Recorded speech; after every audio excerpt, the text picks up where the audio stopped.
असं आहे की वाल्मिक कराड हा गेले 20-22 दिवस सरकारला मिळत नव्हता.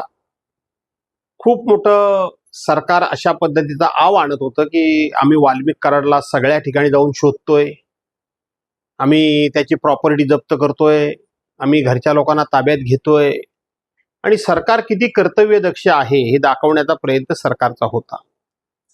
परंतु सरकारवर चारी बाजूने ज्या वेळेला झोड उठायला लागली, चारी बाजूने आरोप व्हायला लागले, अनेक भागातून मोर्चे निघायला लागले, त्यानंतर काल राज्याचे मुख्यमंत्री देवेंद्र फडणवीस आणि ज्यांचं नाव घेतलं जातं की त्या वाल्मिक कराडला पूर्णपणे ज्यांचा पाठिंबा आहे किंवा हे वाल्मिक कराड एवढा जो काही गुंड झाला त्याचा संपूर्ण आशीर्वाद ज्या मंत्री धनंजय मुंडेंचा आहे असं सांगितलं जात होतं, त्या दोघांची भेट काल सह्याद्री अतिथीगृहावर मुंबईमध्ये झाली.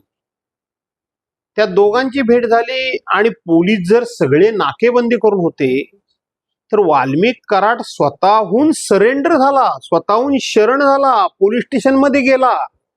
मला आता बातम्या बघायला मिळाल्या नाहीत. तर वाल्मिक कराड पोलीस स्टेशनला येण्यापूर्वी काहीतरी मोठा फौज फाटा तिथं पुण्याच्या पोलीस स्टेशनच्या बाहेर होता.